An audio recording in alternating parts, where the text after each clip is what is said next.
Cobrar mucho es malo, porque estás siendo avaricioso y porque te estás comprando Ferraris. No, cobrar mucho es contratar a gente que le estás ayudando a desarrollarse profesionalmente, ayudar a que sus familias vean mejor, es pagar más impuestos. El concepto al final es... El episodio de hoy es una guía completa para empezar a negociar con marcas y ganar más dinero con tu canal de YouTube. Y esta guía no te la voy a enseñar yo, te la va a enseñar Jaume Laoz, cofundador de Topes de Gama, cofundador de este podcast y una persona que lleva más de 10 años dedicándose a la creación de contenido y negociando con marcas de todo tipo. ¿Cómo lo hago? O sea, ¿con quién contacto? ¿Contacto con el CEO? ¿Qué cosas tienes que tener para empezar a trabajar con estas marcas? Claro, es importante decir que... Pues está dibujando aquí como un cuadrante, ¿no? Digamos, cómo de anichado es tu audiencia, ¿no? Si es como de un nicho muy bajo o una audiencia muy genérica, muy mainstream, como puede ser, yo que sé, un canal como Ibai o un canal más de entretenimiento. Y luego, según va subiendo, pues una audiencia más específica, más de valor, como es el caso aquí en Offline, por ejemplo, que tenemos una audiencia muy concreta. Entonces, con poquitas views, realmente podemos llegar a tener mucho impacto porque es una audiencia muy específica. Ahora bien, si hay algo que se repite habitualmente es que la gente al principio se vende muy barato, porque se cree que no hay presupuesto para más. Y sí, ya les digo yo que sí hay presupuesto para más. Yo la mejor forma que he encontrado, al menos en los sectores donde nosotros tenemos más visibilidad, es...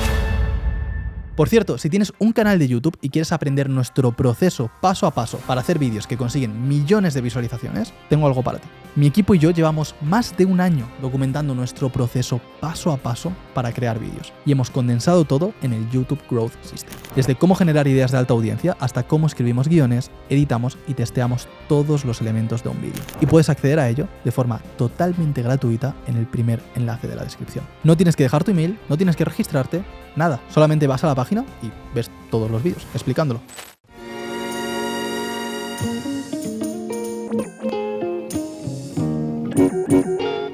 Bien, el objetivo en este episodio es que yo me voy a poner en la piel de un creador que está empezando a tener sus primeros miles de visualizaciones mensuales, quiere saber cómo puede conseguir sus primeros sponsors, todas las dudas que surgen con esto, desde cuánto cobrarles, cómo negociar, cómo encuentro el sponsor y también cómo hago un buen trabajo y me aseguro de que me vuelvan a contratar. Entonces, vamos a entrar en esos temas hoy, Jaume. ¿Tú crees que nos vas a poder...? Tema complejo, ¿eh?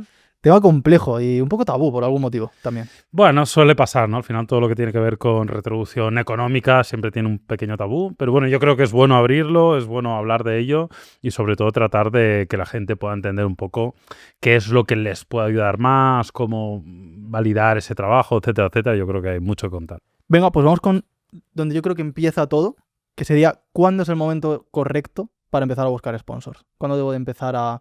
O sea, ¿cómo sé que estoy preparado para meter a un sponsor en mi canal y que ha llegado el momento? Bueno, es una buena pregunta y es muy ambigua porque al final hay muchos tipos de creadores, hay muchos tipos de canales, hay muchos tipos de sponsor. Si quieres luego también podemos andar un poco sobre ello. Yo te diría que en líneas generales, en el momento en que tú ya tengas una cierta atracción y una cierta comunidad, obviamente lo que va a buscar cualquier sponsor al colaborar contigo es tener visibilidad. Si todavía no has conseguido una masa crítica de personas que están viendo tu contenido, pues es difícil que hagas ningún tipo de colaboración. Y ahora es probable que te surja la pregunta, ¿y cuánta es la cantidad? Eso es. Pues tengo malas noticias. No hay un número que te vaya a dar porque va a depender de tantísimos factores que es muy complicado. Es decir, si tú tienes una audiencia que es muy de nicho, muy específica, muy profesional y muy, digamos, avanzada, pues vas a necesitar muchísima menos audiencia que si haces algo mucho más genérico, mucho más ambiguo, para un perfil menos cualificado, pues ahí vas a necesitar una masa crítica de gente mucho mayor, con lo cual es muy difícil darte un número, pero sí que es verdad que, bueno, pues al principio tienes que enfocarte en tener la mayor audiencia posible, que esas personas estén lo más involucradas que sea posible con tu canal, y cuando tú ya tienes la sensación de que esto está sucediendo, de que tú publicas un vídeo, publicas un contenido, hay un número importante de personas viéndolo, hay un número importante de personas comentando, estando activas, haciendo referencias sobre ello, pues ahí ya tienes, digamos, el suficiente inventario, entre muchas comillas, como para poder facilitar esto a una marca, ¿no? Yo creo que este es el paso, es la base de toda colaboración y del momento clave en el que tú puedes empezar a colaborar con marcas. Ok. Mira, justo está dibujando aquí como un cuadrante, ¿no? En el que tenemos las views y digamos, cómo de anichado es tu audiencia, ¿no? Si es como de un nicho muy bajo o una audiencia muy genérica, muy mainstream, como puede ser, yo que sé, un canal como Ibai o un canal más de entretenimiento. Y luego, según va subiendo, pues una audiencia más específica, más de valor, como es el caso aquí en Offline, por ejemplo, que tenemos una audiencia muy concreta. Entonces, con poquitas views, realmente podemos llegar a tener mucho impacto porque es una audiencia muy específica. Creo que algo que le puede servir como guía a la audiencia es que tienen que tratar de posicionarse en uno de estos dos extremos, ¿no? O sea, quizá en una audiencia no tan específica, cuanto menos nicho sea su audiencia, más views van a necesitar. Cuanto más nicho sea su audiencia, quizá con menos views pueden permitirse empezar a buscar un sponsor para eso es. Al final, si tú piensas, si tú haces humor, por ejemplo, que es algo poco anichado, entre comillas, o si haces un entretenimiento bastante casual, o si tienes un podcast, por ejemplo, si tienes un podcast que hablas de cualquier tema, que hablas sobre el terraplanismo, que hablas sobre temas muy genéricos, etcétera, etcétera, pues evidentemente vas a necesitar de una audiencia salvaje y enorme como para que una marca pues quiera colaborar contigo o le pueda parecer más interesante. En cambio, si tú tienes un podcast sobre creación de contenido en redes sociales especializada en el nicho de la restauración, con que tengas 1000 visitas, ya tienes algo muy relevante, porque estás yendo a algo muy anichado. Y ahí, por ejemplo, un software de reservas de restaurantes puede ser un sponsor que con solo unas pocas miles de visitas pues sea relevante, porque probablemente esas personas sean el target de una forma muy específica. Y además estás hablando de algo que es un negocio, una transacción económica, etcétera, etcétera, con lo cual es probable de que puedas conseguir un sponsor antes y mejor retribuido, que si haces algo muy genérico y que va a un público muy vasto y de una forma muy, bueno, pues más amplia. Ok, a mí me surge varias dudas, pero creo que algo con lo que, o sea, que quizás es importante que la audiencia entienda cuanto antes para simplificar esto mucho, es que cuando tú estás haciendo un sponsor, al final estás casi prestando un servicio. Estás diciéndole a la marca o a la empresa, el producto que vayas a promocionar, le estás diciendo, oye, voy a yo encargarme de, durante todos estos meses, años o el tiempo que sea que llevo con mi canal, me he encargado de recopilar a todas estas personas en un mismo sitio, claro, recopilar su atención, y ahora me voy a encargar de enseñar, poner tu cosa que quieres promover claro, delante de ojos que van a prestar atención. Entonces, si tú eres capaz de recopilar la atención, como tú decías, de dueños de empresas de restauración con un presupuesto muy concreto, con unos intereses muy concretos, y enseñarles y conseguir que presten atención a un producto o un servicio que resuelve un problema que ellos tienen, eso es igual de valioso que si consigues ponerlo delante de millones de pues niños o de un público más generalista, ¿no? Que no... 100% de acuerdo. Y tengo que ir yo a buscar las marcas tienen que venir a mí, sobre todo al inicio, que igual no tengo un email lleno de solicitudes de marcas que quieren trabajar conmigo, pero quiero empezar a meterle un poquito de ritmo comercial a mi canal, a monetizar un poquito más de simplemente el AdSense de YouTube.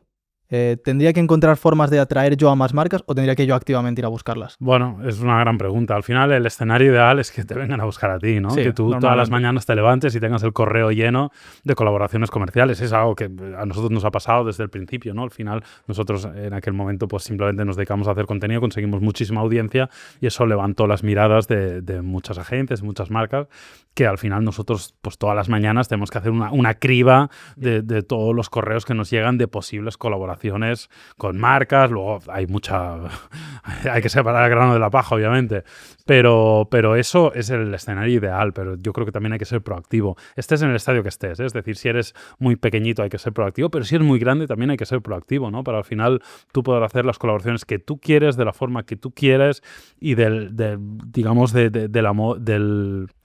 la forma más adecuada para ti, ¿no? Con lo cual yo creo que lo ideal sería tener ambas cosas, es decir, centrarte en hacer el mejor contenido y la mayor cantidad de contenido posible como para atraer las suficientes miradas, como para que te estén llegando ya propuestas comerciales, pero tú también ser proactivo y decir, oye, para mí mi patrocinio ideal, ¿cuál es? Esta marca me flipa, me encanta, tiene un producto increíble, está de moda y tal. Voy a intentar colaborar con ellos porque no hay mejor colaboración que con aquello que tú más a gusto te sientes, que más te gusta, que más encaja con tu comunidad, etcétera, etcétera, ¿no? Con lo cual yo creo que un escenario idílico es en el cual tú tienes bastantes solicitudes que llegan de forma reactiva, por así decirlo, que te llegan a ti, y tú también lanzas campañas de forma proactiva con las marcas que a ti te gustaría colaborar. Ok. Y ¿es necesario que hable con marcas que sean específicas de mi nicho? ¿O quizá puedo permitirme abrirme un poco más a otras marcas que no estén tan especializadas en mi nicho, pero que a lo mejor creo que puede ser más sencillo contactar con ellas o conseguir una colaboración con ellas? Es interesante. Yo creo que nosotros colaboramos con bastantes marcas que no son específicamente del nicho, pero sí que tienen una relación con el nicho. No sé si me explico, ¿eh? Si tú, por ejemplo, te dedicas a, yo qué sé, al marketing digital, pues evidentemente las marcas más afines a lo que tú estás haciendo, pues es un software as a service que sirve para hacer campañas, para gestionar las redes sociales, etcétera, etcétera. Pero igual puedes encontrar, pues yo qué sé, una teleoperadora puede ser un patrocinio para tu canal de marketing digital. No es exactamente el nicho, pero está relacionado, ¿no? Y una de las cosas que tenemos que entender también muy bien es cuál es nuestra audiencia. No solo de qué hablamos nosotros, sino qué intereses tiene la audiencia con la que nosotros estamos interactuando. Por ejemplo, en el nicho de la tecnología, ¿no? Que nosotros hacemos mucha tecnología. Pues ahí, evidentemente, nos encontramos con un público muy masculino. La gran mayoría son hombres, hay muchos más hombres que mujeres, un rango de edad aproximadamente entre los 25 y los 40 y poco años, ¿no? Entonces ahí suelen haber algunas temáticas que no son solo el nicho, pero que están asociadas donde también nos encontramos con este tipo de perfiles, como puede ser, por ejemplo, el gaming, ¿no? Pues hay mucha gente que le gusta la tecnología y que también le pueden gustar los videojuegos o que le pueden gustar las series. Al final son encontrar un poco, digamos, cosas adyacentes a tu nicho que no te dediques solo, única y exclusivamente a lo que tú haces. Pero claro, tiene que tener sentido para tu audiencia. Lo que no tiene sentido es que tengas una audiencia puramente masculina, como es nuestro caso, y hagamos una colaboración de maquillaje. No tendría mucho sentido, ¿no? Es algo que no tiene lógica. Pero sí hay muchas cosas que, digamos, tocan, igual no de forma 100% directa, pero que están relacionadas relativamente y tiene sentido hacerlas. Ok. Y cuando se trata de hablar yo con la marca, ¿no? Nos has dicho que igual el espectador tiene que hacer este equilibrio entre que las marcas le escriban a él, pero entre que genera la suficiente demanda, él también exponerse y buscar marcas y activamente contactar.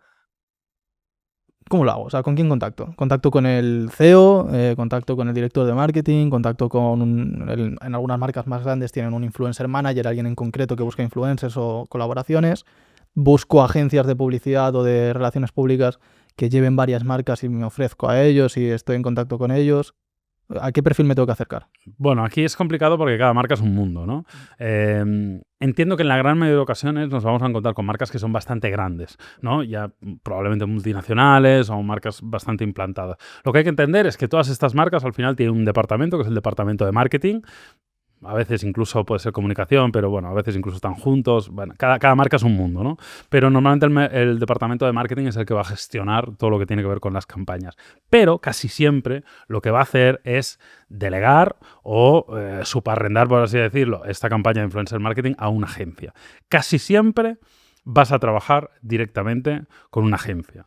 La factura que tú vas a hacer, la persona que va a estar en copia en el correo electrónico, el que va a estar supervisando toda la acción, casi siempre va a ser una agencia, porque al final lo tienen así organizado, es lo que hacen las marcas. Pero lo ideal es que tu interlocutor o la primera persona que te conozca sea de la marca, aunque tú luego acabes derivado a la agencia. ¿Por qué? Porque al final de la marca es el que toma la decisión.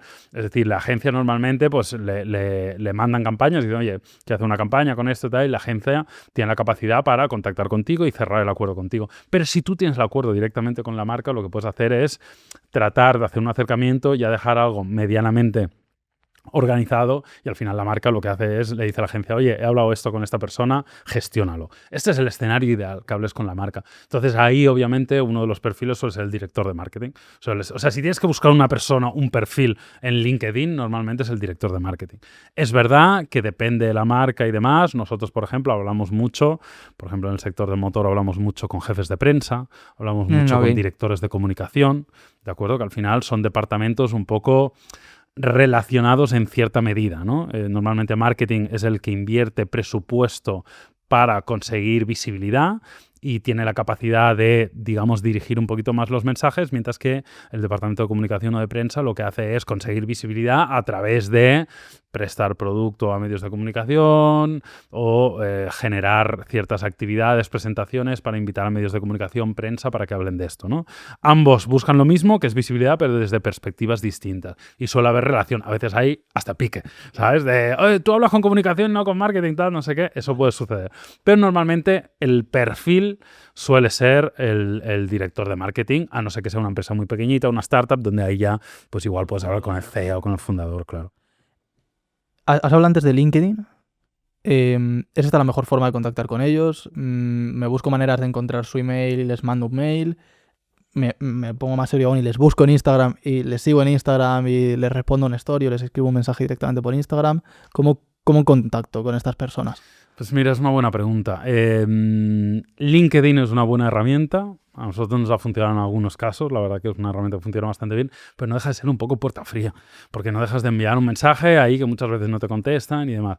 Yo la mejor forma que he encontrado, al menos en los sectores donde nosotros tenemos más visibilidad, donde más trabajamos, tecnología, motor, etcétera, es yendo a eventos. Es la mejor forma. Intentar... Cuando ya tienes una cierta atracción, lo que suele suceder es que te mandan muchas notas de prensa, te mandan mucha información sobre nuevos lanzamientos, sobre eventos que se están organizando y demás. Entonces, a través de esos correos, que normalmente lo manda una agencia de comunicación, no lo manda directamente la marca, lo tiene también subcontratado una agencia de comunicación, pues si tú ves que la marca X, vamos a llamar la marca X, hace un evento en el cual va a presentar la nueva línea de productos y tal, oye, me encantaría asistir, si tenéis un slot libre, me encantaría verlo para poder hacer contenido sobre ello, para conocer más de cerca la marca y tal, tal, tal. Si tú ya vas al evento, asistes a la presentación, ahí tienes la posibilidad de darle la mano al director de marketing y decirle, Juanito, me llamo Jaume, ¿cómo estás? Encantado de verte, ¿no? Eso es infinitamente más útil que no enviar un mensaje por LinkedIn. Pero no siempre, estos eventos tampoco son todos los días, pero para mí la fórmula número 1 sería intentar ir a eventos o espacios donde puedas estar en común con la marca. Que casi todas las marcas en casi todos los nichos suelen tener espacios donde muestran productos, hacen showrooms, presentan nuevos productos o servicios, etcétera, etcétera. Y si no, pues enviar correos, LinkedIn, incluso escribirles por redes sociales, aunque normalmente la persona de redes sociales obviamente no es el director de marketing que está leyendo los DMs, pero oye, intentar hablar con la persona de social media o con la agencia, oye, chicos, he estado viendo, me gustaría ver tal, si pudiéramos trabajar juntos o ver alguna posibilidad de colaboración, etcétera, etcétera. De hecho, veía hace poco este cuadrante o esta escala entre un mensaje que sea más apático, más genérico, o sea, una plantilla que copias y envías a un montón de personas, versus que el mensaje sea más personalizado, tenga un impacto más concreto y como que eso aumenta mucho más tu probabilidades de que te respondan.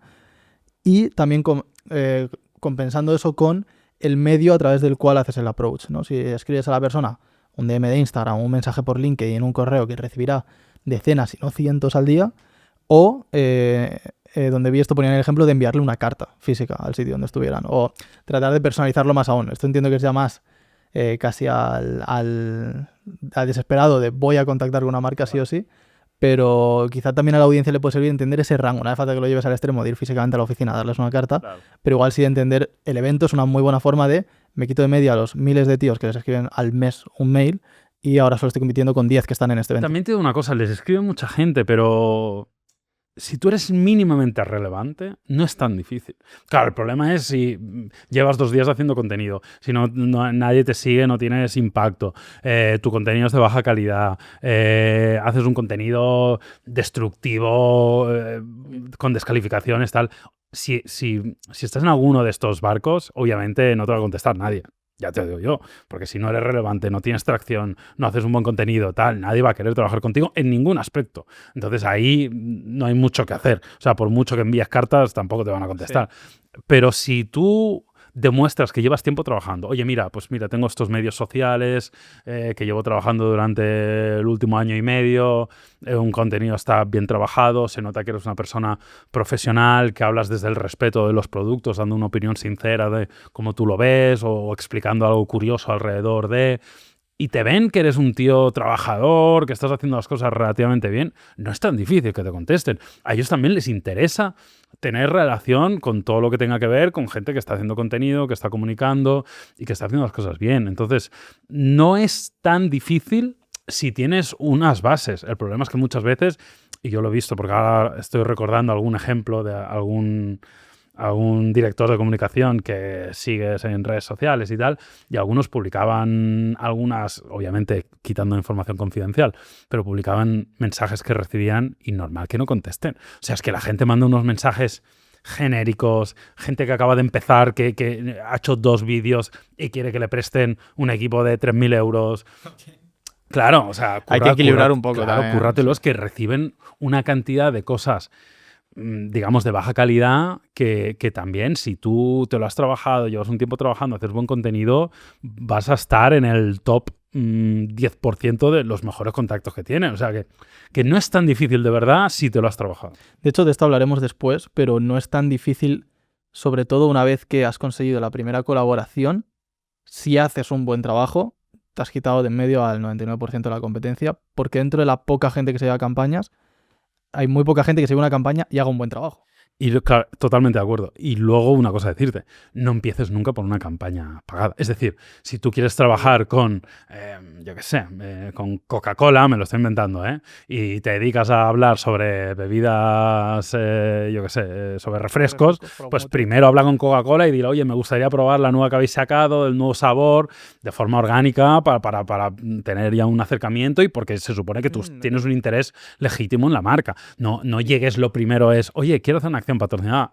Primero vamos a establecer una... 5.000 euros, por favor. Claro. Primero vamos a establecer una relación, vamos a probar, vamos a ver, yo hago contenido orgánico porque me interesa tu marca. Es que si ya no te interesa la marca, no le contactes. O sea, al final aquí hay una cosa muy interesante.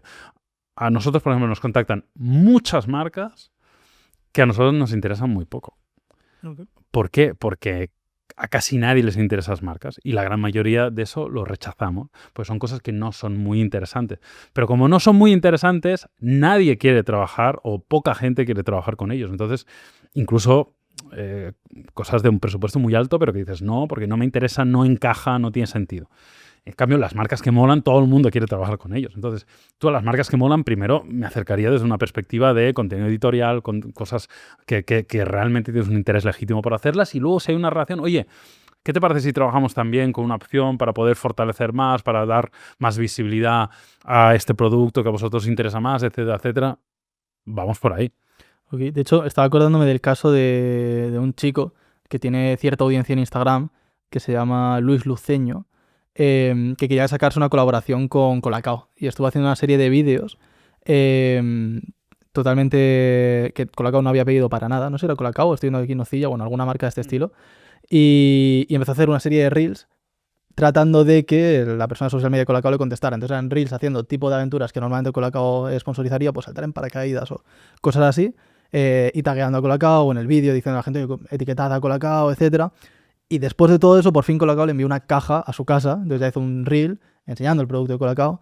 Probablemente ni siquiera fuera, no estoy seguro, pero probablemente ni siquiera fuera pagado, fuera de aquí tienes el producto para que lo pruebes, vamos a sacar un nuevo sabor o no sé, algo del estilo. Y a raíz de eso ya puedes hacer el contacto y las marcas acaban de ver cómo llevas meses o semanas haciendo contenido de muy buena calidad, enseñando cómo puedes dar oportunidades de hacer product placement en ese contenido, etcétera, de forma súper orgánica, que no sea forzado para la audiencia, etcétera. Ya se pueden imaginar cómo quedaría su marca ahí, ¿no? Igual es también una buena forma de dar a entender qué podrías llegar a hacer. Sí. Ok.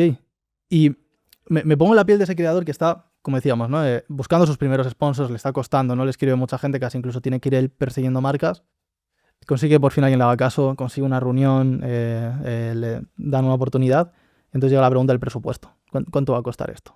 ¿Cuánto tal? Muchísimas gracias por estar viendo este vídeo. Disculpa la interrupción, pero va a ser muy corto. Tenemos algo preparado para vosotros, una pedazo de sorpresa. Ojo, ¿eh? Eso es, y es que vamos a sortear algo que ahora os va a contar Denzel entre los primeros 20.000 suscriptores del canal. Así es, para las primeras 20.000 personas que se suscriban al canal de Offline Podcast, vamos a sortear entre todos vosotros la posibilidad de venir un día aquí a nuestras instalaciones, a toda la oficina, a ver todos los estudios, cómo trabajamos, todo lo que hacemos aquí, cómo grabamos todos los programas que grabamos y que nos conozcáis. Así que nada, sigue disfrutando del podcast. ¿Cómo decido mi presupuesto? Y más aún si es de mis primeras campañas. ¿Cómo calculo mi tarifa inicial? Es una buena pregunta. Aquí volvemos un poco a lo de antes. Es muy difícil, o sea, yo sé que hay muchas agencias que van con una tabla de un ROI de 10.000 visitas, me tiene que devolver esto, me tiene que costar esto. Es como que lo tienen el ROI como muy medido, ¿no? Como 10.000 visitas en YouTube va a ser X. Pero esto para mí no vale para nada, porque es que no puedes comparar peras con manzanas. Y dices, no, pero es que estamos hablando de YouTube, ¿es lo mismo? No, no es lo mismo un canal que otro, no es lo mismo una producción que otra, no es lo mismo una integración que otra, no es lo mismo la audiencia de un canal que otro, no es la misma la forma en la que van a tratar tu producto en un sitio que en otro. Entonces hay tantas variables que es imposible tener una fórmula específica en la cual tú evalúes cuál es el precio de algo. Entonces, la forma, bajo mi punto de vista, ideal para evaluar tu trabajo es lo que tú haga que te sientas cómodo haciendo ese contenido. Okay. Es decir, cuánto esfuerzo voy a dedicar y qué considero yo que se debe evaluar ese esfuerzo. ¿En qué momento me sale mi cuenta? Eso me pasa mucho a mí en mi Instagram, por ejemplo. Mi Instagram tiene una audiencia que está bien, normalita, no es una locura, porque al final mucha gente me siguió por la telefonía móvil, etcétera, etcétera. Pues mi Instagram es muy caro, y yo sé que es muy caro. ¿Pero por qué es muy caro mi Instagram? ¿Por el número de visitas que tiene? No, por el coste de oportunidad. Yo tengo muchas cosas que hacer en mi día a día, tengo varios proyectos, entonces para que yo le dedique tiempo a hacer una campaña en mi Instagram, me la tienes que pagar muy bien. Punto. Y me da igual que no, ya, pero es que hay otro que tiene más visitas que tú. Perfecto, trabajo con él. Pero yo, ese tiempo que tengo que desviar de mis proyectos para dedicárselo a esto, cuesta X. Y de menos de X no lo voy a hacer porque es que no me vale la cuenta, porque para eso dedico tiempo a mis proyectos, ¿no? En este caso, una agencia que venga con un ROI fijo va a decir, tu Instagram no nos interesa. Y me da igual en mi caso. ¿Por qué? Por coste de oportunidad. Entonces yo creo que hay que medirlo un poco así, por coste de oportunidad. Es decir, si estás empezando, no tienes muchos recursos, no tienes una gran inversión y tal, puedes poner precios relativamente asumibles porque tu coste de oportunidad es relativamente bajo y no pasa absolutamente nada. Tampoco hay que obsesionarse ni con vender muy barato ni muy caro. Ahora bien, si hay algo que se repite habitualmente es que la gente al principio se vende muy barato. Es decir, la gente al principio vende cosas a unos precios porque se cree que no hay presupuesto para más. Y sí, ya les digo yo que sí hay presupuesto para más, ¿no? Entonces, el error típico es vender barato. Pero al final, lo mejor es que vendas al precio que tú te sientas cómodo, que a ti haga que puedas subsistir. Por ejemplo, te doy un ejemplo. Si para ti esta campaña, si te la pagan a 500 euros, va a hacer que tú te puedas dedicar a full time a tu proyecto, pide 500 euros. Ya está, porque vas a conseguir el objetivo que tú estás buscando, que es poder vivir de tu proyecto. Luego ya conseguirás otra campaña. Y la siguiente campaña igual la vas a vender a 1000 porque tú ya consideras que necesitas ese presupuesto para poder escalar tu proyecto a otro nivel. O sea, al final, adáptalo a tus necesidades y a lo que tú estés buscando. No te obsesiones con buscar parámetros genéricos del sector porque los hay muy pocos y porque, insisto, no se pueden comparar peras con manzanas. No tiene nada que ver hacer un sponsor en la velada del año que hacer un sponsor en topes de gama, que hacer un sponsor en Perico de los Palotes, que hacer un sponsor en cualquier otro canal de YouTube. ¿Por qué? Porque son distintos, van a tratar diferente el producto de una forma distinta, con una audiencia distinta, con un target distinto, con un expertise distinto. Entonces no se pueden comparar y no se puede hablar de tablas genéricas para ello. De hecho, hay algo de lo que creo que... O sea, hay algo que sé que tú dominas muy bien, que creo que a la audiencia le puede aportar mucho, que son los modelos de colaboración. Es decir, y para mí aquí surgen dos grandes ramificaciones. Vale. Por un lado está el tipo de integración, o sea, es decir, si es una integración de 60-90 segundos, si es un vídeo dedicado, si es incluso una serie de vídeos, si es simplemente un product placement, cómo es. Y luego también la duración de la colaboración y los términos de pago, las condiciones, cómo distribuimos el pago, ¿no? Que sé que hay ciertas fórmulas para que, sobre todo si eres un creador más pequeño o que hace poco que has empezado a tener buenos resultados, por lo cual todavía tampoco tienes un gran historial que puedas decir, no, mira, en mis últimos 50 vídeos he tenido esta media de views. A lo mejor es que en mis últimos 50 vídeos he tenido muy poquitas views y en mis últimos 5 vídeos he tenido muchas views. Y sé que eso lo voy a mantener, pero no tengo nada que lo demuestre o creo que lo puedo mantener. ¿Qué fórmulas existen ahí? ¿Cómo puedo jugar con esas dos cosas, ¿no? Con cómo establecemos los pagos y el formato de colaboración. ¿Cuáles son las fórmulas que existen que me pueden ser útiles? Venga, empecemos por los pagos, si quieres. Casi todas las marcas relevantes, importantes, multinacionales, etcétera, trabajan con agencias. Y si esta agencia es una agencia grande, probablemente la fórmula de pago ya está establecida por la agencia y te la vas a comer con patatas. En el sentido de, no, yo cobro al inicio de la colaboración. Como trabajes con una agencia grande, te van a decir, oye, nosotros pagamos a 60 días, a fecha de factura, tienes que rellenar todo esto, me tienes que mandar el certificado bancario de no sé qué, me tienes que mandar estar al corriente. O sea, hay un poco de burocracia y vas a tener que pasar por sus fórmulas. Ya te digo que trabajar con agencias grandes, que es imprescindible para trabajar con marcas grandes, te supone casi siempre cobrar a 60 días de fecha factura y sí o sí, o sea, quieras lo que quieras, ¿no? Al final no deja de ser una negociación. Si no trabajas ya con una agencia grande, pues ahí ya pues, tú puedes intentar poner tus métodos. Oye, mira, yo emito una factura aquí, se paga 30 días como máximo, etcétera, etcétera. Pero, insisto, por suerte o por desgracia, probablemente vas a tener poca capacidad de negociación, porque cuando pillas una agencia que es enorme, que pues esto ya está estructurado, tiene un departamento de financiero, que esto es así, no lo van a cambiar por ti. Entonces ahí estás un poquito más pillado. Sí recomiendo en colaboraciones largas intentar tener un ingreso en la parte principal, es decir, si tú cierras un acuerdo anual, no esperes a que acabe el año, al acabar el año emitas la factura y luego te paguen a 60 días, porque acabarás cobrando 14 meses después de haber empezado la campaña. Entonces, si haces algo así, pues normalmente lo que se suele hacer son pagos trimestrales o 50-50, o puedes llegar a acordar algo así, y ahí sí que normalmente se lleva bien. Es decir, la mayoría de colaboraciones anuales, pues nosotros, por ejemplo, las facturamos de forma trimestral. Emitimos una factura a la finalización del primer trimestre, que se cobra 60 días, una factura a finalización del segundo trimestre, que se cobra 60 días. Siempre vas con retraso, no tienes el flujo de caja que te gustaría de tener todo el cash al día 1, pero es lo que hay. De todos modos, todo es un poco negociable. Al final se trata de tú hablas con ellos y dices, oye, mira, normalmente firmas un contrato y en el contrato ya lo pone. O sea, tú cuando vas a cerrar una colaboración, si es una colaboración un poco seria, con una agencia un poco seria y demás, normalmente hay un contrato y uno de los puntos del contrato es contraprestación económica, cuánto cobras, cuándo se emite la factura, a cuánto tiempo te van a pagar, etcétera, etcétera, ¿no? Con lo cual aquí esto es un poco lo que es y normalmente vas a tener poca capacidad de decisión.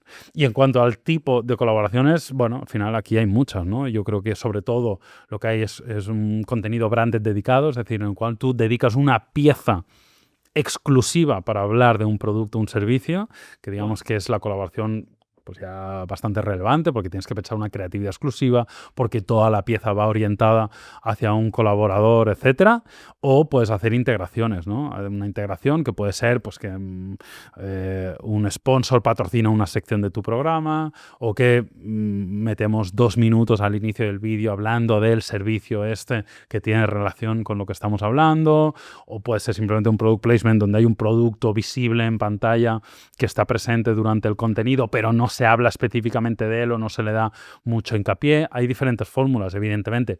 Cuanto más tiempo esté el producto o el servicio en pantalla, cuanto más se hable de él, cuanto más dedicado sea el contenido, pues más caro es. Que no de una forma más subyacente donde, evidentemente, es más económico. Fórmulas también hay muchas, y al final puedes inventarte la que tú quieras. Ok. Tengo una anécdota que yo creo que les puede ser muy útil para el espectador. De un conocido nuestro que tiene un canal de YouTube algo más pequeño, que vino aquí a la oficina hace un tiempo y me acuerdo que estaba hablando contigo de esto en concreto, de colaboraciones con marcas, y tú le diste una fórmula, una forma de organizarlo que le fue súper útil para verlo, porque en el momento tenía todas estas dudas de, oye, yo soy pequeño, ¿cuánto les cobro? Y con lo que me ha costado este sponsor, y si ahora por darle un precio demasiado alto me dice que no, ¿cómo negocio eso? ¿Cómo consigo que no hagamos una acción y ya no me quiera volver a pagar, sino que quiero asegurarme un poco para poder escalar más el contenido, hacer más vídeos, etcétera?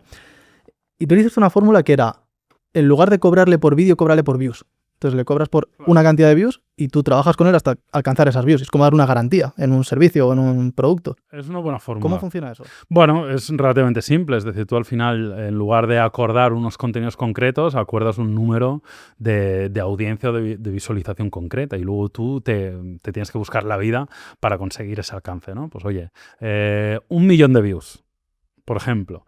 Vale, perfecto. Cerramos el trato. X contraprestación económica, etcétera, etcétera.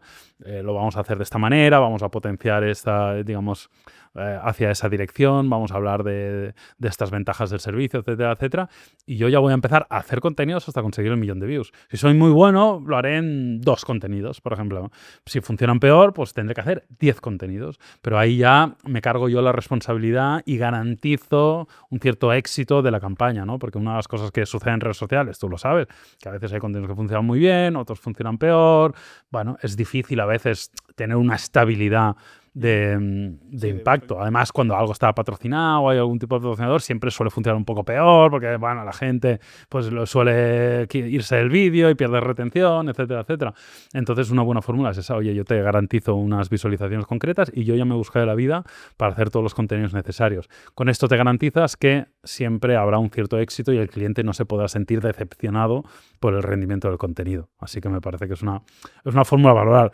Nosotros trabajamos a veces con ella, pero también te digo que todavía cuesta. O sea, todavía las agencias y las marcas están muy obsesionados con piezas, ¿sabes? O sea, un vídeo específico. Un vídeo, un contenido o 10 contenidos, pero como que están muy obsesionados con las piezas. También a veces tienes que entender que eso va en su calendario editorial. O sea, que Claro. ellos, igual justo este mes, están moviendo un producto concreto contigo y con otros 20 canales. Entonces, no puede ser de yo voy a hacer esto hasta que consiga tanta cantidad de views, sino que es que de aquí a esta semana se tienen que publicar los vídeos. Claro. Y si lo publicas después, nos estás jodiendo la Sí, estrategia de comunicación. Hay mucho timing con eso, en eso tienes razón. De, oye, ahora estamos trabajando en esta campaña y se tiene que hablar de esto. Y dentro de un mes hablaremos de otra cosa. Eso sucede mucho, sí.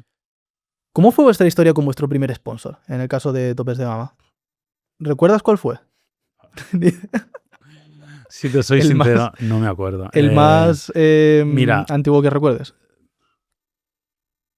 No el nombre quizá, pero sí cómo fue un poco la experiencia con él. Mira, varias cosas te voy a comentar sobre esto. Mira, lo primero, no recuerdo el primer sponsor. Sí recuerdo la primera colaboración. Que la primera colaboración, hablo de colaboración porque me refiero a que no había un intercambio económico, es decir, no nos pagan nada, pero era una tienda online que vendía teléfonos, entonces nos mandaba el teléfono.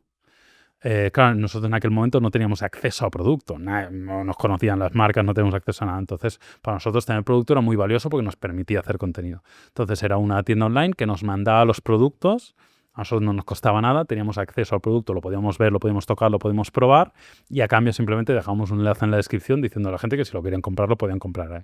Esa fue la primera colaboración, ¿vale? Que ya era una colaboración que era un win-win en aquel entonces porque nosotros no teníamos, no ganábamos nada de dinero con el proyecto, pero sí nos gustaba mucho. Entonces, bueno, oye, teníamos la posibilidad de hacer contenido sin tener que invertir nosotros un euro, con lo cual ya era un éxito y para la tienda también era un éxito porque era producto que ya tenían, simplemente nos lo enviaban, probablemente producto que habían tenido ya expuesto, que ya estaba abierto y demás, no perdían nada, más allá de los gastos del envío y poco más. Y tenían visibilidad en la descripción y habría gente que lo compraría y tal. O sea, esa fue un poco la primera colaboración. Pero nosotros tardamos mucho en conseguir sponsors, pero porque...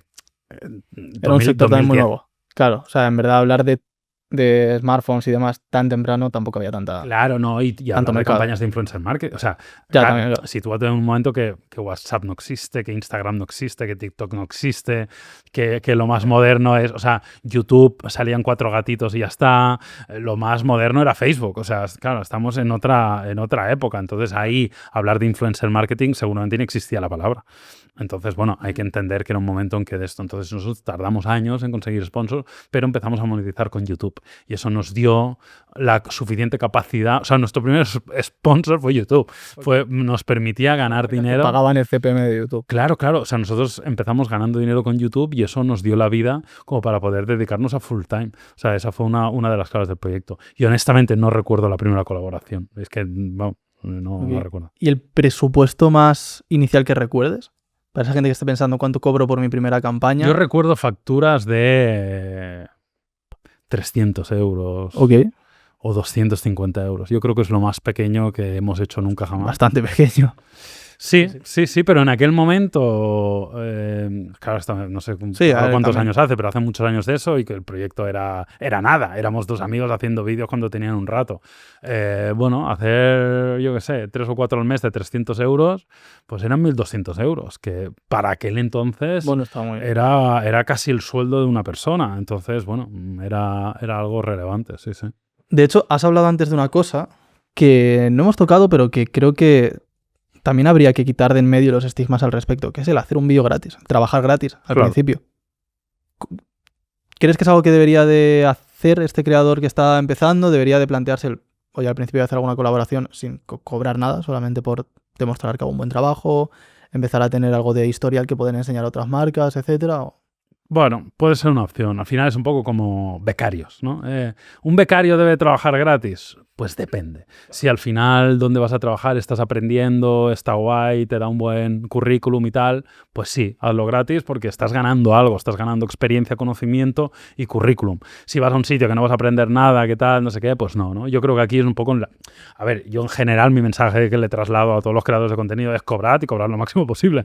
Porque primero por vosotros y luego porque es bueno para la industria, ¿no? Máximo posible siempre que sea algo razonable. Y al final esto es un win-win, ¿eh? Si no gana el creador y no gana la marca, no sirve de nada. O sea, como cualquier colaboración comercial. Aquí no se trata de yo te voy a ganar a ti, ni tú me vas a ganar a mí, ni yo me aprovecho de ti, ni tú te aprovechas de mí. Si no ganamos los dos, esto es pan para hoy, hambre para mañana. Pero lo que te decía, ¿qué te decía? Así de trabajar Sí, gratis. trabajar gratis, ¿no? Perdona, que en líneas generales yo no soy partidario de trabajar gratis, pero entiendo que alguien trabaje gratis al principio. Nosotros en ese caso, el hacer eso gratis nos permitía acceder al producto que nos dio la vida para crecer, con lo cual, pongo un ejemplo, si tú eres un creador de contenido de foodie, de comida, de restaurantes, y al principio te estás gastando todo tu sueldo en restaurante y te estás quedando sin un duro, pues que te inviten a comer gratis para tú poder hacer contenido, Bueno, es razonable. claro. Es razonable. Ok, quizá para poder concluir esta parte del precio, de cuánto cobrar, Ahora, etcétera. una cosa voy a decir. Dime. Esto es importante que no lo he aclarado. Mira, lo que hay que entender es que si no hay un intercambio comercial, lo que no pueden haber son exigencias. ¿Me entiendes lo que te quiero decir? Es decir, en el caso del foodie. Oye, yo te invito a mi restaurante a comer gratis y tal, y a cambio haces contigo. Perfecto. Ahora, el restaurante no te puede decir a ti ni qué tienes que decir, ni qué no tienes que decir, ni, ¿sabes? O sea, eso es importante. O sea, yo creo que eso hay que marcarlo. O, por ejemplo, lo de los eventos. Es algo muy habitual. Los creadores de contenido te invitan a un evento. Oye, te invito a o a un viaje o no sé qué, te invito a no sé qué, porque vamos a ver no sé qué, vamos a hacer no sé cuánto. Si a ti como creador te interesa ese evento, te interesa tal, perfecto. Ahora que luego no te exijan, y utiliza este hashtag y haz 3 publicaciones. No, perdona. Claro. No, o sea, no puedes pedir unos deliveries concretos si no hay un intercambio económico. Otra cosa que tú me invites y yo obviamente haré contenido porque me interesa, porque me gusta el evento, porque me lo paso bien y porque estoy contento. Pero no puedes, digamos, definir eso de esa manera. O sea, no puedes no contratarme, pero Claro. pedirme como si me hubieras contratado. Claro. O sea, Ok. no debería ser así. Sí, no O sea, debería de ser es así. la fórmula que siempre digo. Es decir, si a mí me invitan a algo y me apetece ir, voy. Pero no me pidas nada en concreto. Si me pides algo en concreto, obviamente tiene que haber presupuesto por medio. Ok. Para concluir toda esta parte de negociación, de presupuesto, cómo pongo o no pongo el presupuesto, creo que un buen esquema que puede entender la audiencia es que tú le tienes que aportar al cliente más valor del que le estás pidiendo Por supuesto. para que quede satisfecho. Es decir, nadie compra nada en lo que no sienta que está ganando más de lo que está pagando. Por lo cual, si quieres que alguien compre un espacio en tu canal, tienes que darle más de lo que él te está dando. Entonces, siempre y cuando tú le retornes más, ya sea, a veces no tiene por qué ser literalmente en ventas, porque a lo mejor a veces gana en pura exposición, reconocimiento de marca, posicionarse en una audiencia concreta, etcétera. Pero si mientras tú le devuelvas más de lo que él te está dando, todo va a estar bien. Y ahí es un poco donde puedes llevar la vara de medir, ¿no? Sube, en este caso, el precio todo lo que puedas o tus condiciones del contrato, sé todo lo exigente que puedas hasta que la gente empiece a decir que no, y ahí sabes que has tocado techo. Yo con una de las marcas que sé que mejor trabaja este apartado de social media, redes sociales y tal, una vez me dijeron algo así como yo tengo que sacar un ROI por 7 Ok. para que me salgan los números. Es decir, si invierto en ti X, O sea, si te doy 1.000 euros, tengo que ganar 7.000. exacto, pero no significa ganar 7.000 en facturación. Puede ser ganar 7.000 en, yo calculo que el media value de lo que tú has hecho o el content value está valorado en 7.000. Claro. Yo tengo una herramienta que me dice que las métricas de lo que tú has hecho, de la manera que tú lo has hecho, vale 7.000. Eso pasa con la prensa. Es decir, ¿cuánto vale la portada del País tal? Pues hay unas herramientas de clipping y demás que te dicen, oye, esta publicación, esta portada, este tal, hace un resumen, esto vale 347.000 euros. Perfecto. ¿Cuánto me ha costado a mí? Me ha costado 100.000. Vale, pues yo he pagado 100.000 y me ha devuelto un media value de 347. Tal. Pues en ese caso concreto me decían que querían o necesitaban o les pedían un ROI por 7. Claro, habría que ver la herramienta cómo mide ¿Cómo el han media medido value ese de ROI esto. por 7? En nuestro caso, por ejemplo, recuerdo que me decía que estaba contento con lo que estaba haciendo con nosotros y con el grupo con el que iba, con los demás compañeros, de que estaban devolviendo el ROI que ellos tenían previsto o superior.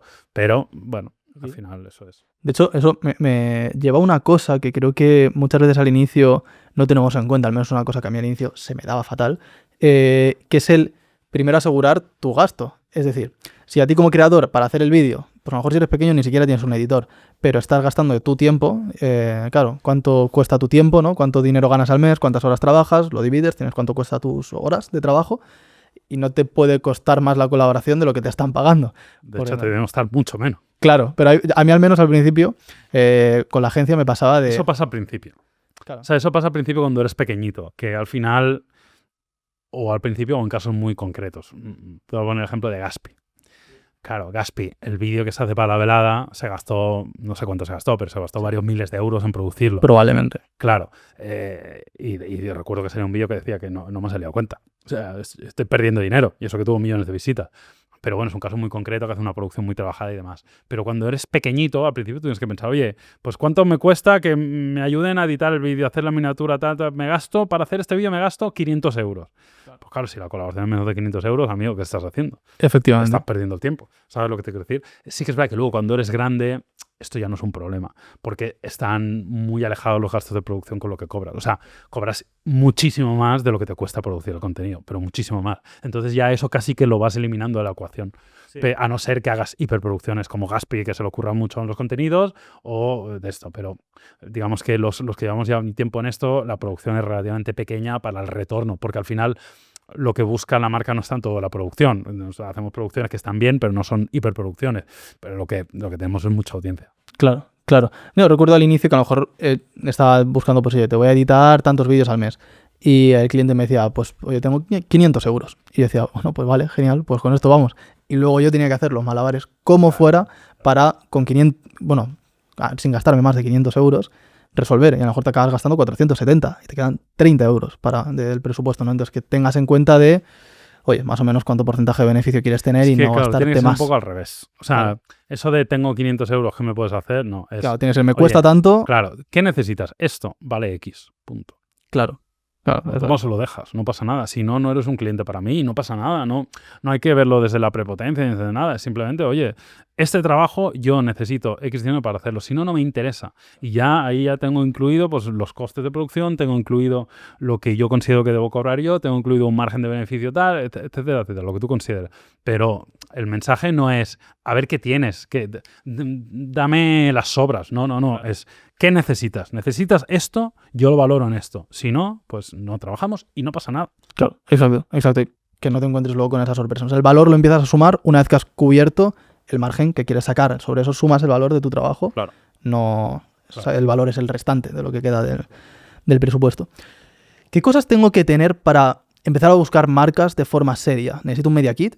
¿Necesito un email corporativo? ¿Necesito, no sé, alguna especie de presentación con mis datos? ¿Cómo es como el básico, digamos, ese kit inicial? Bueno, a ver, al final cuantas más cosas tengas mejor. Yo te diría que lo principal es tener un media kit.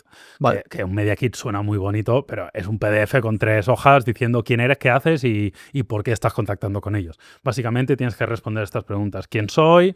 ¿Qué hago? Pues en el caso de redes sociales, ¿qué audiencia tengo? ¿Dónde viene mi audiencia? ¿Cuál es tal? Los datos demográficos, etcétera. Y por qué estás contactando con ellos. Entonces eso no deja de ser una presentación, un PDF o una página web, cada uno lo ponga donde quiera, 4 o 5 hojas, algo sencillito, tampoco me extendería mucho porque la gente se aburre leyendo. Entonces, claro. ¿Qué info tiene que haber ahí en el media kit? Pues lo que te he dicho, ¿quién soy? Vale, es una presentación breve como si fuera un currículum. ¿Quién soy? ¿Qué hago? ¿Quién es mi audiencia? Y yo añadiría también, si has trabajado con marcas y demás, eso está muy bien. Si puedes poner loguitos, claro, es maravilloso. El poner loguitos de marcas con las que has colaborado, no hace falta igual que no sean campañas, tal, pero que has colaborado de alguna manera o que has tenido relación, eso ayuda bastante, ¿no? Okay. Y luego, obviamente, tus datos de contacto para que puedan contactar contigo. Eso es un poco la base. Idealmente, tener un email corporativo, que eso es muy barato. O sea, al final es tener un dominio que te cuesta 2 duros. 9 euros al año, ¿no? Claro, y un Google Workspace de estos que te cuesta también 2 duros, vale la pena. Y si ya eres un poquito grande y estás un poquito avanzado, si eres una empresa mejor. Si eres una SL. Si eres una SL mejor. Ok.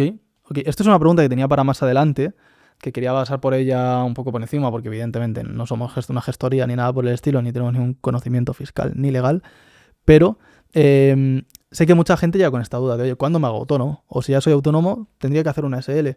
O ¿cómo cobro esto? ¿Cómo tal? ¿Qué aspectos básicos hay que tener en cuenta? O sea, ¿dónde está? ¿Por qué tendría sentido, por ejemplo, ser ese? O sea, ¿cuándo te haces autónomo? Pues desde el principio tienes que declarar lo que facturas. Insisto, no somos las personas para hablar de esto. Asesórate con un asesor, tal. En líneas generales, desde prácticamente el principio debería ser autónomo. En teoría es lo que dice la legislación en España. Creo, pero yo no soy experto en eso, que puedes hacer algunas facturas sin ser autónomo, si no supera un límite y demás, pero en líneas generales lo normal es que seas autónomo en nada que estés facturando ya algunas cosillas. Creo que debería ser autónomo. Insisto, yo no soy la persona para hablar de esto, pero te hablo desde lo que nosotros hicimos, ¿vale? Y lo que sí que es verdad que luego, a medida que crece un poco la estructura y que estás llegando también a trabajar con marcas más grandes, el ser una sociedad es una ventaja. Primero porque te ven de una forma un poquito más seria. No están trabajando solo con un creador, sino que están trabajando con una entidad que tiene que es un propio ente, ¿no? O sea, tú al final si colaboras con nosotros, no colaboras conmigo. Si yo me pongo enfermo mañana, te van a seguir atendiendo. Hay una persona que va a seguir respondiendo tus correos, vamos a seguir reportando las campañas. Si una persona no puede hacer un vídeo, lo va a hacer otra. Si no se ha subido un story, lo subirá otra persona. O sea, ¿sabes? O sea, estás trabajando con una empresa que te está dando un servicio, no estás trabajando con una persona unipersonal que mañana se puede poner enferma, puede caer en depresión y estar 3 meses sin contestarte a los correos, ¿no? Y luego también hay una pequeña base burocrática, que cuando trabajas con algunas marcas o con algunas agencias hay que rellenar unas ciertas datos, sobre todo con algunas multinacionales, que es un coñazo enorme, y ser una empresa es casi imprescindible para poder trabajar. Para poder darte de alta como proveedor, tienes que ser una empresa para algunas marcas. Ok. De hecho, muchas veces lo trampeas con la agencia. Es decir, si tú eres un autónomo, un freelance y demás, y quieres trabajar con una supermarca multinacional, tienes una agencia, tú no podrías emitirle una factura. Porque por burocracia ellos necesitan darte de alta como proveedor, tienes que rellenar 200 documentos, hacer unas movidas que flipas. Entonces, directamente lo que haces es le facturas a su agencia y la agencia ya le facturará que la agencia sí está de alta como proveedor. Ok. Entonces, vale, vamos a repasar lo que llevamos hasta Venga. ahora. Ya sé cuándo es el momento de empezar a hablar con marcas, cuando puedas darles más valor de los que ellos te van a dar a ti. También sé cuánto tengo que cobrarles, todo lo posible. Todo lo posible y lo que haga que tu proyecto avance. O sea, al final lo que tú te sientas cómodo para que tu proyecto avance. Que no te pilles los dedos, obviamente, con los gastos de producción, pero que sea algo que a ti te vaya a aportar. Es decir, oye, igual es que es poco, pero da igual. Pero si ese poco a ti te ayuda mucho porque te permite dejar el trabajo para poder dedicarte full time, pues es perfecto. Entonces, céntrate mucho en ¿qué tengo que cobrar para que yo avance? Y creo que esa es una buena pregunta que te puedes hacer. También sabemos cómo conseguir esas primeras colaboraciones o cómo puedes hacerlo más sencillo, cómo empezar a desarrollar contactos dentro de una industria concreta, empezar a conocer a gente, etcétera. ¿Qué cosas tienes que tener para empezar a trabajar con estas marcas? Un media kit con una información básica, a poder ser un email corporativo, a poder ser una empresa incluso.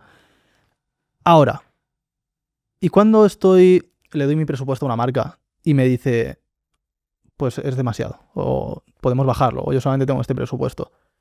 Yo acabo de hacer todo esto que me ha dicho Jaume, me he sacado un Excel, le he dicho cuánto me cuesta la hora, cuánto cobro, cuánto no sé qué, cuánto es mi margen, cuánto no sé cuántos, y he sacado que son 1.500 euros. Y me llega a la marca, así con mi presupuesto que le acabo de hacer, con un bate de béisbol, y hace ¡pam! Yo tengo 700. ¿Qué hago entonces? ¿Qué cositas básicas tengo que tener en cuenta a la hora de negociar?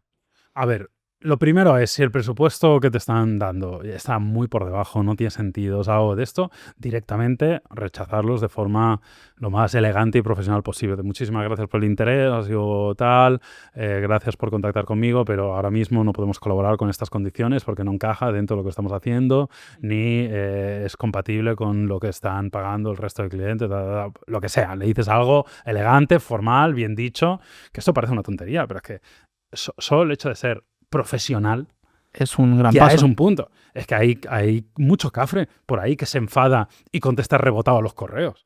Tío, no puedes contestar rebotado a los correos. Contesta de una forma profesional y ya está. Si no te interesa, no te interesa. Pero no le contestes de, qué falta de respeto, ¿cómo se te ocurre?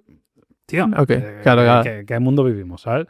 Entonces, eso es lo primero. Si ves que es algo razonable, pues intenta adaptarlo. Oye, mira, íbamos a trabajar por, me lo invento, por 1.000 y tú me estás ofreciendo 800, pues mira, lo podemos hacer, pero vamos a tener que recortar un poquito aquí. Quiero que sepas que, oye, yo quería hacer un trabajo un poquito más trabajado, pero bueno, viendo esto, igual lo puedo hacer un poquito menos, pero lo podemos adaptar y puedo seguir para adelante. Pues ahí intentar tener un poco de cintura también es bueno. O sea, hay que intentar ser conciliador dentro de las posibilidades que uno tenga, ¿no? Intentar adaptarme dentro de las posibilidades si es algo razonable que más o menos te encaja, ¿no? Y otra fórmula que nosotros solemos utilizar y que funciona bastante bien es decir, oye, en este caso que tú me has dicho es un presupuesto concreto, ¿no? Pero, por ejemplo, un contenido cuesta 1.000. Oye, es que la marca me dice que esto solo podemos valorar en 800, tal. Pues mira, para que encaje con 800, lo que podemos hacer es que contratéis un pack de 6 y ahí os puedo ofrecer un 15% de descuento, con lo cual, un 15, un 20, no sé cuál tal. Entonces ahí cada pieza va a salir por 800 euros porque ya hemos aplicado el descuento y eso además va a permitir que podamos hacer una colaboración a largo plazo, con lo cual las sinergias son mayores, conocemos mejor el producto, vosotros nos conocéis mejor a nosotros y va a ser algo más provechoso para ambos. Porque una de las jugarretas típicas, que a mí esas me da un poco por saco, pero evidentemente nunca he contestado mal, pero la típica de, no, mira, vamos a hacer esto por la mitad de precio, pero es que vamos a hacer muchas colaboraciones, ¿eh? Claro. Pero es que si vamos a trabajar a largo plazo durante mucho tiempo. Perfecto, cerremos un contrato a largo plazo. Claro, este es el precio. Claro, o sea, solo tienes que pagarlo más veces. Claro, pero si va a ser algo a largo plazo, firmemos ya el contrato. Okay. Pero si no firmamos un contrato a largo plazo, tendrás que pagar el precio unitario. Si quieres un descuento por un pack, si quieres un descuento por un largo plazo, yo estoy encantado de hacértelo, pero pónmelo en un contrato firmado. Si no, ¿de qué? Okay. O sea, hay veces que puedes regalar un poco de tu presupuesto a cambio de asegurarte estabilidad a más largo plazo. Yo estoy encantado de cerrar acuerdos a largo plazo, porque es ideal para la estabilidad del proyecto, porque conoces mejor a la marca, porque la gente se siente más cómodo tu comunidad con alguien con quien has trabajado de forma recurrente, porque la marca se siente más cómodo contigo porque te conoce mejor. O sea, es un win-win. De hecho, uno de los males que tiene este sector es de que se hacen mucho one-shot y se hace poco colaboración a largo plazo. O sea, yo estoy dispuesto a ofrecer muy buenos descuentos para trabajar a largo plazo, porque creo que es beneficioso para todos, para la audiencia, para la marca, para el creador, para todo el mundo. También algo que puedes tener en cuenta es entonces inflar un poquito a partir de que ya tengas cierto volumen de negocio, inflar un poquito tu precio unitario, de modo que realmente el 95% de tratos que cierras sean a largo plazo. El que llega específico que quiere salirse de esa norma tiene el presupuesto unitario que será relativamente superior o estará algo más, digamos, inflado por el precio de mercado. Y luego tú tienes tu precio a pack, que sí que está más en el presupuesto justo que estabas buscando. Otra cosa que puedes hacer y que es interesante es establecer tiers limitados por número de sponsors. Es decir, mi canal tiene un tier 1 que es Sponsor Gold y de eso solo hay uno. Ok, esto ya se pone como un software. Bueno, exacto. Sponsor Gold es el precio más alto, solo hay uno y se garantiza tanto vídeos visibilidad tal, no sé qué, salir en el canal, redes sociales, delimitas todo y le garantizas que va a ser el único sponsor de ese canal. En ese tier, okay. En ese tier claro. va a ser el único. Esa es otra opción. Eso me lleva a otra cosa que quería también ver ahora, que es a la hora de los contratos, ¿no? Siento que, sobre todo la gente que llega nueva a esta industria, pues se puede encontrar mucho con que al final es nuevo, es un principiante, acaba de llegar aquí y que le impongan cosas, cláusulas que o no entienda o no sepa qué otras cláusulas tendría que poner para también proteger y negociar su parte, o incluso que esté medio vergonzoso, digamos, como de meter ciertas cosas o exigir ciertas cosas. ¿Cuáles son esas cláusulas que tengo que tener en cuenta como creador para, bueno, cláusulas o aspectos que tienes que ver cómo conviertes en una cláusula? Claro, cosas que deberías negociar. Es importante que las cosas se hablen mucho y muy claro, ¿vale? Porque muchas veces me encuentro con creadores, sobre todo que tienen un poco de experiencia, que les mandan un contrato y se asustan y ven una cláusula, mira, me está intentando imponer, que no sé qué, tal, y era tan sencillo como decir, oye, mira, esta cláusula yo creo que no debería en esto. Vale, la quito. Claro. Muchas veces pasa eso. O sea, sí, nosotros la nos mayoría mandan de contratos que, oye, el punto 1, 3 está, creemos que no aplican y no deberían ir porque, claro, nosotros está... vale, no te preocupes, lo quito. Pues muchas veces te están enviando un contrato estándar. O sea, no es que te estén intentando colar con mala fe y tal, que alguno puede ser que sí, pero muchas veces simplemente te han mandado contrato estándar, oye, ya me darás feedback, ya lo corregimos, no pasa nada. O sea, los contratos funcionan así, tú lo mandas, lo peloteas, lo vuelves, oye, pues esto no lo veo, a ver si podemos cambiar, etcétera, etcétera. A ver, un contrato de una colaboración simple es bastante sencillo. O sea, cabe en una hoja, no tiene mucha vuelta de hoja, se lo mandas a ChatGPT si quieres para que te dé feedback. Para la gran mayoría de colaboraciones que hagan las personas que no sean grandes de esto, tampoco les saldrá a cuenta contratar a un asesor legal para que se lo mire y tal, no sé qué. Si os diría que contratos importantes, de mucho presupuesto, colaboraciones a largo plazo, pues evidentemente mirarlos con más precaución. Pero los contratos así el día a día debería ser algo sencillito y que deba estar claro. Si hay algo que no entiendes, ya hay un problema. Si hay algo que no entiendes, pregúntalo, pero aunque lo preguntes, no deberías no entender algo. Claro. O sea, deberías entenderlo todo. También creo que a día de hoy no hay excusa para no entender un contrato, porque con ChatGPT te lo explica en un segundo, hasta la cláusula más rara de del una mundo. colaboración normal es que no hay jerga. Deberías entenderlo todo. O sea, si no estás entendiendo todo, empezamos mal, ¿sabes? O con una búsqueda en Google rápida deberías tenerlo claro, con ChatGPT o con lo que sea, ¿no? O sea, que en este sentido.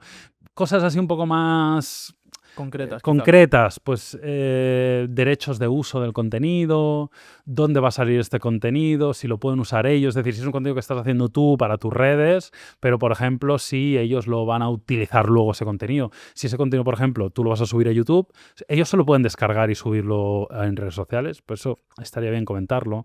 Ellos lo pueden usar para meterle paid encima del contenido y usarlo en sus redes, tal, eso habría que definirlo y habría que presupuestarlo aparte.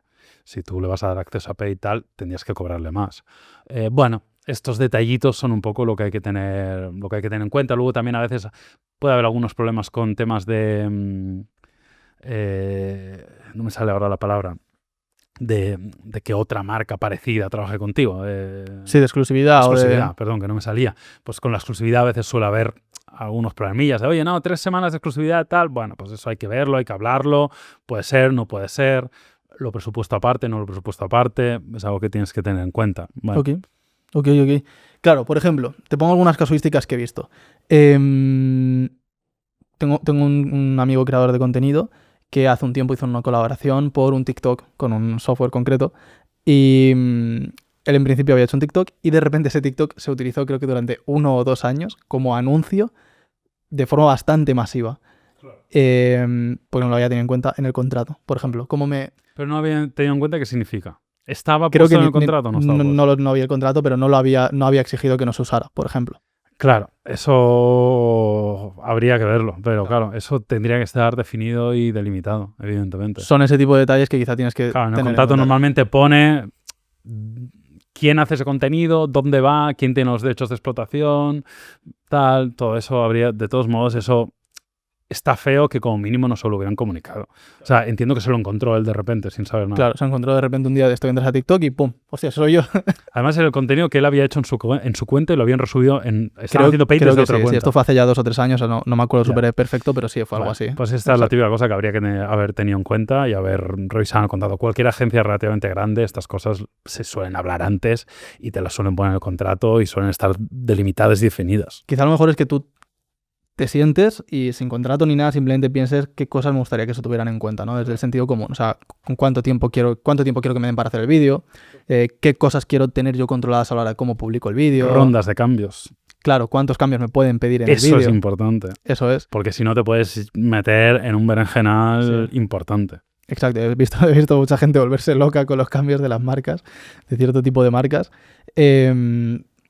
Todo el tema de las condiciones de pago, hasta dónde puedes negociarlas. Hay escenarios en los que no puedes y te tienes que conformar con lo que haya.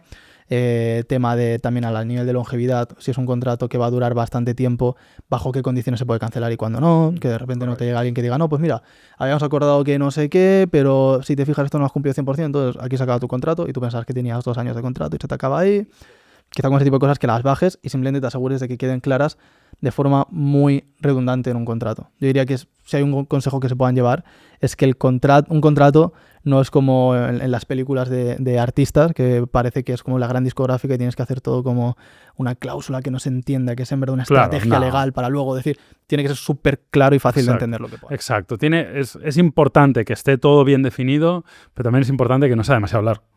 En el sentido de, o sea, al final, para una colaboración, a ver, a no ser que hagas algo muy rimbombante, pero para una colaboración normal de influencer marketing y tal, el contrato debe ser sencillito, tiene unas cuantas cláusulas y tal, pero si es algo larguísimo, enrevesado y tal, sospecha. Y si es algo cortísimo que no ocupa ni 3 párrafos, pues también. O sea, un equilibrio, que estén las cosas lógicas, que estén ahí bien reflejadas, pero que tampoco se embarulle y sea muy, muy, muy, muy complejo. Y en cuanto al feedback, ¿cómo manejo? Precisamente hablábamos antes de esto, ¿no? Que la marca de repente no te tenga mareado con el feedback. Vamos a suponer que ya he encontrado una marca, he sabido cuánto cobrarles, he conseguido negociar, me han contratado, hemos firmado el contrato, vale, nos ponemos manos a la obra. Hago el primer vídeo. ¿Qué cosas tengo que tener en cuenta a nivel de experiencia de cliente, literalmente de operaciones, de dar un buen servicio? O sea, ahora mismo soy una empresa, aunque sea una persona, pero profesional, dando un servicio. ¿Qué cosas tengo que tener en cuenta, tanto para yo cubrirme a nivel profesional como para dar una buena experiencia a la marca? Aquí hay mucho de sentido común, ¿eh? De verdad que no es nada especialmente complejo, pero cosas tan obvias como cumplir los timings, ser riguroso con las entregas, eso es muy importante. Intentar ponerte un poco en la piel de la marca en cierta medida, ¿no? De cómo me gustaría a mí, pues oye, intentar tener la producción más currada y trabajada posible. Eso es importante, que el vídeo, el contenido esté bien hecho, bien producido, bien explicado, que no haya ratas. Este tipo de cosas son bastante de sentido común, ¿no? Y luego yo creo que hay que entender mucho el nicho, y aquí yo creo que cada nicho es un mundo. O sea, nosotros tenemos mucha experiencia, sabemos muy bien lo que quieren los clientes, porque es que conocemos muy bien el nicho, conocemos muy bien los productos que venden, conocemos muy bien el cliente que las compra, claro, entonces ahí pues hay muchas cosas de sentido común, ¿no? Yo creo que cada creador conocerá bien su nicho y entenderá esa parte, pero sobre todo ser riguroso, ser profesional, intentar hacer el contenido lo mejor posible y lo mejor trabajado posible, ¿no? Porque al final la inclusión sea ideal. Por ejemplo, una cosa que estaba pensando, que muchas veces me encuentro, es que hay muchos malentendidos por falta de comunicación. Por el simple hecho de decir, no quiero molestar, entonces no voy a preguntar nada, voy a ir adelante con lo que yo he supuesto que, y luego te encuentras con sorpresas o incluso con enfados, porque había cosas que no has entendido bien y con una simple pregunta hubieras resuelto. Entonces, algo que yo creo que a nivel de experiencia de cliente hace la vida mucho más fácil es ¿cuánta comunicación es suficiente? Cuanta más mejor, siempre y cuando llegues con soluciones, no con problemas. O sea, donde se vuelve un problema la comunicación es si tú solamente das problemas y no aportas nada. Si esto es el rato de, pero ¿cómo quieres que haga esto? Pero ¿cómo no sé qué? Pero ¿cómo se supone que te he contratado? Entonces, apórtame tú. Claro. Una buena norma que te puedes poner es que cada vez que hago una pregunta voy a aportar una solución junto con la pregunta. O sea, por ejemplo, ¿queréis que enseñe el producto así o así? Yo creo que lo mejor sería esto. Claro. Totalmente de acuerdo. Y sobre todo, es importante, ¿eh? No cuesta una videollamada, una llamada por teléfono que al final aclara muchas dudas y muchos problemas. Inviertes 5 o 10 minutos, pero al final yo creo que es muy necesario. También hay que entender que muchas veces, especialmente cuando hay agencias por el medio, hay una persona que su trabajo es gestionar esa campaña. Entonces, pues le puedes hacer haga su preguntas. trabajo, ¿sabes? O sea, le puedes hacer preguntas, tienes que hablar con él. Oye, envíame si hay un briefing, envíamelo. Si hay enlaces que ponen en la descripción, envíamelos. Los enlaces están traqueados, no. Todo este tipo de cosas, esa persona trabaja para que esa campaña salga adelante. Entonces, pues bueno, pues también utilízalo a tu favor, en el sentido de, obviamente, tú das soluciones y ofreces tu trabajo, pero genera comunicación para tú también tener toda la información posible. Claro. Por ejemplo, a la hora del feedback, ¿cuántas rondas de feedback doy? ¿Cuándo es el estándar que está bien? ¿2, 3? Yo no daría más de 2.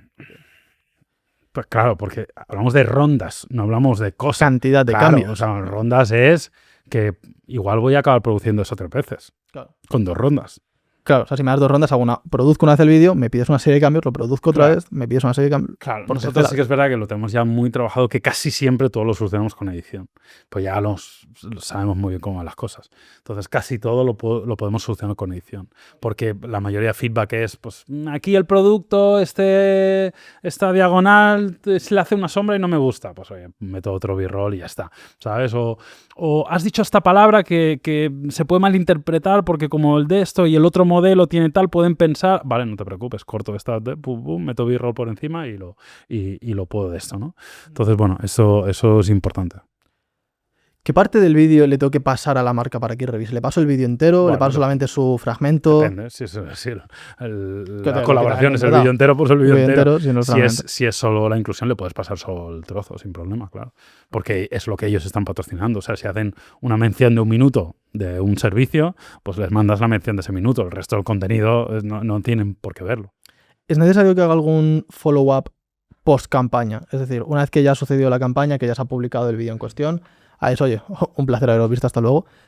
O estaría bien a nivel de profesionalidad, de cordialidad, incluso de venta, de poder vender algo más, el hacer un seguimiento. A ver, lo normal es que una vez termina la campaña haya un reporting de la campaña, que normalmente será a través de una agencia. La agencia te pedirá datos que tú le facilitas de las estadísticas y demás.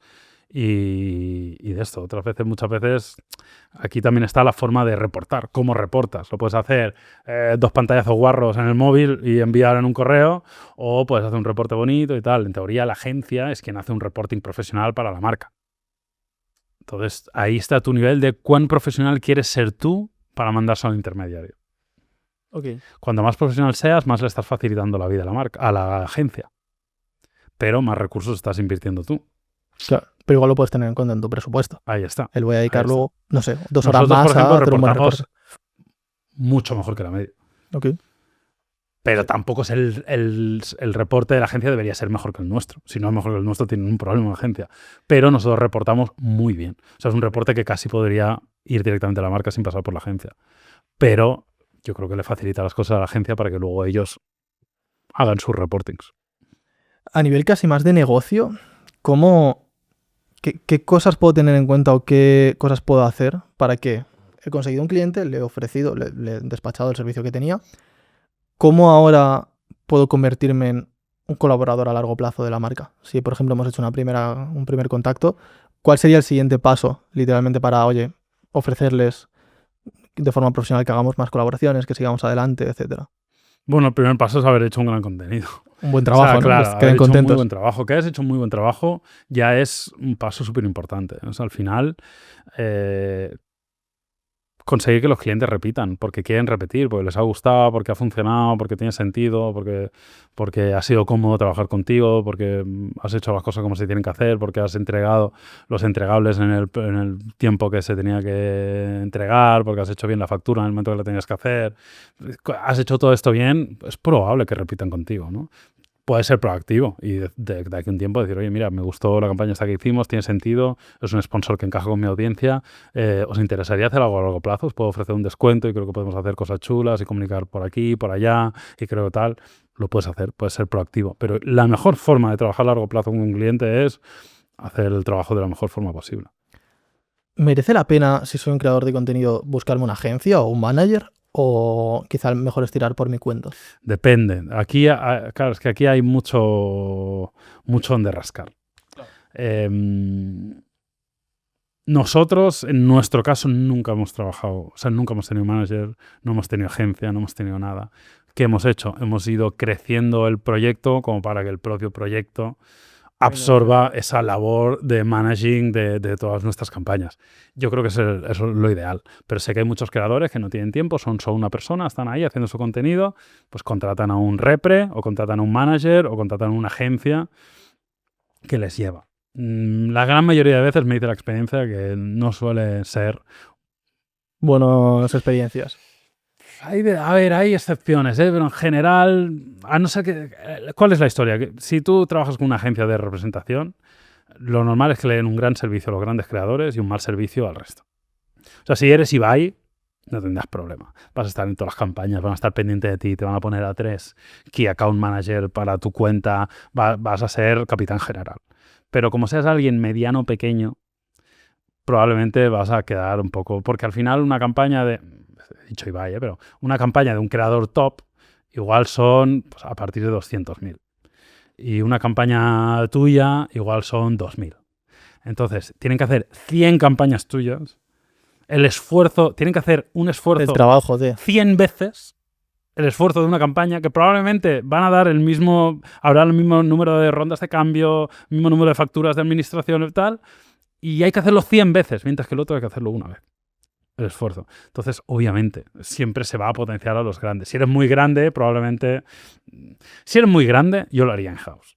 Porque ya eres grande, ya tienes dinero, tienes presupuesto. Una nómina igual, claro, de una te persona. contratas una persona que tenga experiencia, que de confianza y tal, y que te ayude tal, o un equipo, lo que sea. Y si eres pequeño... o encuentras un freelance que haga esa función, que sea muy bueno, que tenga dotes comerciales, ahí podría funcionar. Un freelance, un repre freelance y tal. De hecho, hace poco tuvimos un invitado que tenía un repre freelance y estaba muy contento y le iba muy bien. Pero meterte en una gran agencia, siendo un creador pequeño, mediano pequeño, casi nunca sale bien. Ok, eso es interesante, yo creo, porque hay mucha gente que igual lo ve casi como una puerta que tienen que pasar, algo que tienen que hacer sí o sí. Hay otras alternativas de montarlo por tu cuenta y...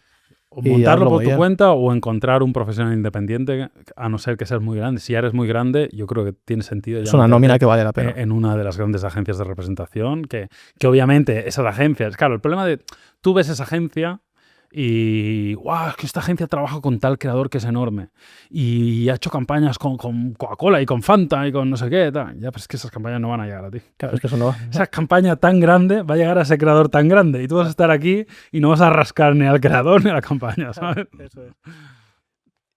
Yo creo que con esto ya para ir acabando, ¿cuáles han sido, en vuestro caso, esos, vamos a poner 2, 3 errores que más os han costado? Ya sea en cuestión de dinero o en otros aspectos, pero que recuerdes como, hostia, 3 grandes errores que hemos cometido que si pudiera ahorrarme, si pudiera volver atrás y decir, hey, cuidado con esto. Pues mira, no sé si son errores, pero yo creo que una cosa que hubiera cambiado si volviera atrás es ser mucho más proactivo desde mucho antes. O sea, al principio como que te da cosa ser proactivo en campañas, en todo. Es como que en mi cabeza pensaba que si no vienen es porque no soy interesante. Entonces yo no tengo el derecho de ir a...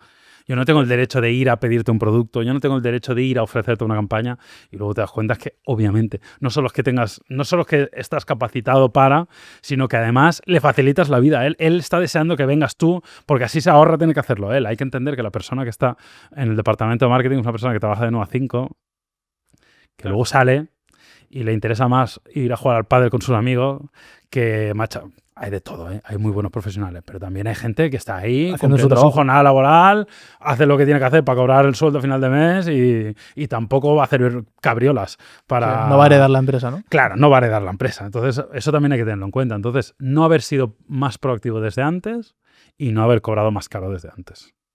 Porque al final, ese sesgo que muchas veces tenemos al principio de que cobrar mucho es malo, porque estás cobrando mucho, porque estás siendo avaricioso y porque te estás comprando Ferraris. No, cobrar mucho es contratar a gente que le estás ayudando a dar desarrollarse un mejor servicio. profesionalmente. Claro, que es ayudar a que sus familias vivan mejor, es pagar más impuestos, que es algo beneficioso para el entorno y el ecosistema. ¿no? La persona. Claro. Pero bueno, me entiendes, ¿no? El concepto Sí. es, al final es mover la rueda de la economía y hacer que el ecosistema en el que te encuentras sea mejor. Eso no significa... Es que no vas a poder cobrar desorbitadamente. Nadie te va a pagar más de lo que vales. O igual una vez puedes engañar a uno. Pero entonces no tengas miedo de cobrar caro. Lo peor que puede pasar es que te digan, no nos lo puedo permitir. Y ya Realmente, si has llegado a la conversación en la que estás... O sea, si has llegado al punto de la conversación en el que alguien te está pidiendo tu presupuesto, es que quiere contratarte. Eso es una realidad, un hecho. Entonces, realmente la negociación empieza en el momento en el que te dicen que no. Tú vas a un restaurante y no hay negociación, el precio es el que pone en la carta. Claro. No estás negociando nada. Pero en este caso, si estás hablando de yo estoy negociando con una marca, negociar empieza cuando te dicen que no. Si no hay un no hay ninguna negociación. No, Este es ya el está, precio, claro. pues yo lo compro. Entonces, realmente tampoco es tan malo el no. Es donde empieza la conversación. No, y no pasa absolutamente nada. Es verdad que hay mucho regateo en este negocio. Claro. O sea, hay mucho de...